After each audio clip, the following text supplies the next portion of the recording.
Si l'on enseigne à un étudiant seulement comment travailler, il gagnera sa vie. Mais si on lui apprend à réfléchir, il changera le monde. Mesdames et messieurs, chers membres du jury, chers adversaires, distingués invités, bonjour. Je réponds au nom de Canesa Fest, l'étudiante de cette université et les membres de la famille. La pensée critique est la capacité d'analyser, d'évaluer et de remettre en question les informations afin de prendre des décisions éclairées et responsables. Mesdames et messieurs, et chers adversaires, nous devons premièrement comprendre qu'apprendre à réfléchir et du travail perdu. Imaginez une université qui ne permet que de travailler, destinée à occuper des postes existants. Qui inventerait les métiers de domaine? Qui remettrait en question les problèmes de notre époque? Alors, qui proposerait les solutions aux défis de notre époque? Selon le coordinateur du programme d'automatisation économique et d'emploi des jeunes d'employage, plus de 90% des jeunes lauréats universitaires passent même plus de 5 ans avant d'obtenir un emploi ici au Burundi.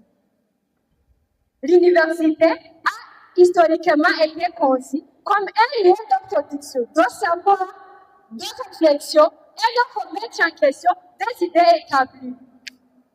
Ce rôle fondamental n'est pas seulement de former des travailleurs, mais surtout des individus capables de penser, de comprendre le monde, d'innover et de contribuer au progrès de la société.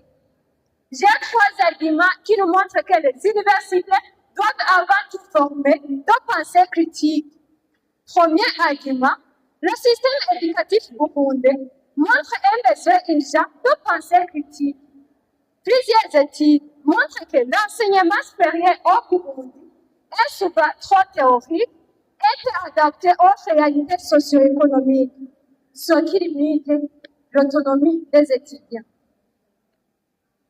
Des recherches sur l'Université du Burundi indiquent un décalage entre une formation et des besoins réels du pays, notamment en matière de compétences pratiques et analytiques.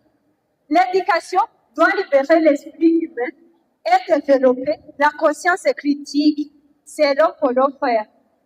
Par exemple, beaucoup d'étudiants apprennent des cours théoriques, mais rencontrent des difficultés à analyser un problème réel de chômage, proposer une solution locale, créer une activité économique. Deuxième argument, la pensée critique forme des dirigeants de la nation. L'université ne doit pas seulement former des employés ou des travailleurs, mais elle doit former la tête de l'État. Par exemple, regardez nos dirigeants et nos sénateurs. Ce sont eux qui votent les lois pour régler les problèmes de notre société. Si l'université ne leur apprend pas à analyser et à réfléchir par eux-mêmes, comment pourront-ils prendre de bonnes décisions? Comment vraiment pourront-ils prendre de bonnes décisions si les universités ne leur apprennent pas à analyser et à réfléchir par eux-mêmes? Alors, si on détruit leur esprit critique, on prépare des leaders qui obéissent aveuglément au lieu de protéger le peuple.